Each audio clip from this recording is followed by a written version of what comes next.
My name's Franklin White. I came from the Bahamas last year for my grade 11 year. First time overseas, leaving the country. So it was quite the experience.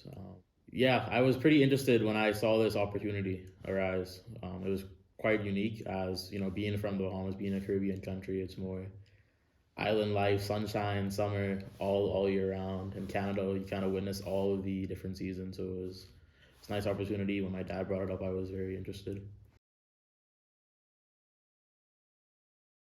For me personally, I like the small factor because from the schools that I'm used to being in, they're like 30 plus students in the class with one teacher, and the classrooms are massive. They're way too big in my opinion, and the teachers more. Some teachers in that type of scenario decide if they want to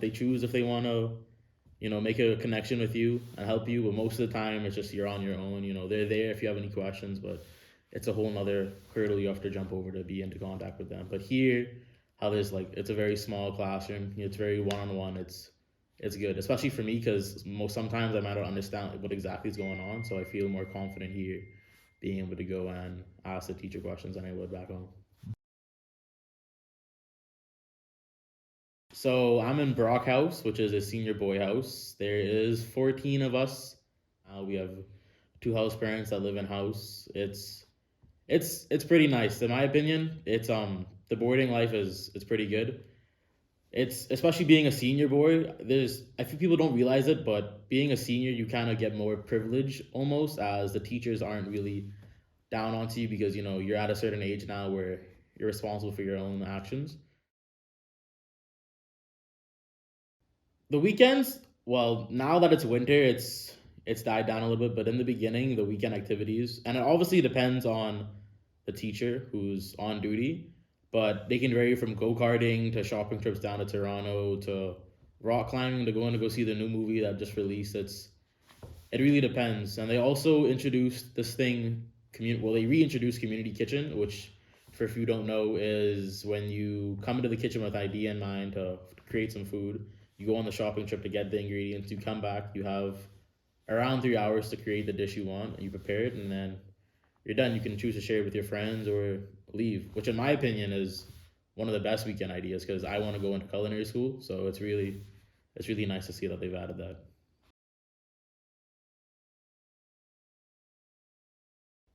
that. This school is unique in my opinion because they're not like the regular schools or the schools that I'm used to where they have 8 courses and those 8 courses run throughout the year.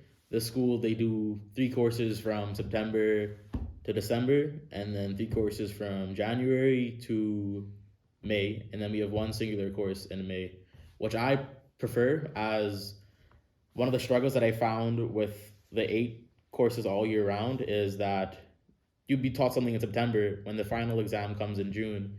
You now have to go through all those notes from September to June, and it's so much information that you have to cram into such a short amount of time, which is kind of ridiculous in my opinion. So when it comes here with the 3 courses, it's way less stressful. It's amazing.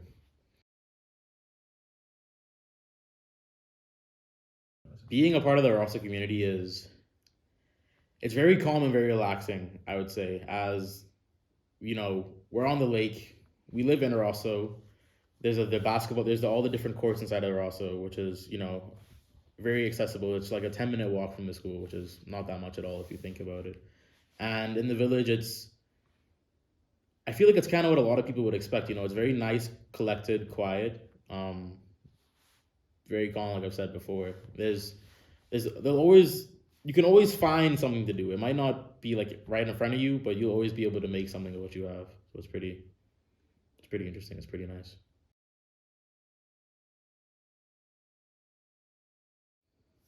Right now, well, my favorite spot would probably be the new sailing docks because it's right on the water. It's nice, and I don't know. It's something about just being on the docks and looking over at the lake. It's quite the view. It's pretty nice.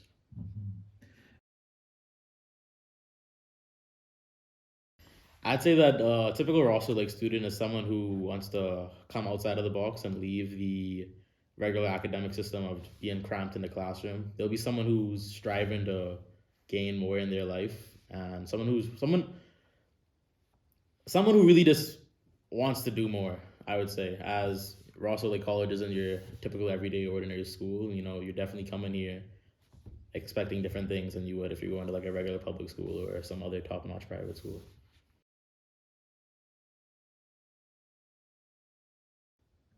They feel more like a family almost, as in, or you can get better connections with them, and they feel like they have a deeper role than just like your regular student or your regular principal, your regular, this, that, or the next thing. You can build a connection with them, which is it's pretty good to have connections with those types of people, especially if you're a boarder and you hear all the time. You want to start making those really good connections with the people who you're going to be living with for a good few years if you're here for more than 2 or 3.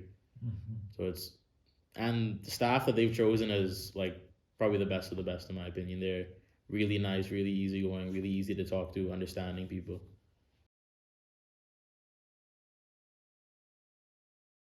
If you're coming to Rosseau Lake College, be ready to be outside. I'm coming from where I am, in the Caribbean. I'm used to, even though it is the Caribbean, I'm used to just being inside a lot of the time and not really doing all these outdoor activities. But here, you got to be ready. The camping trip first week of school, out trip, that's a step back. I'm not gonna lie. You got to be ready for that. But it's quite the experience, and you'll appreciate it in the end.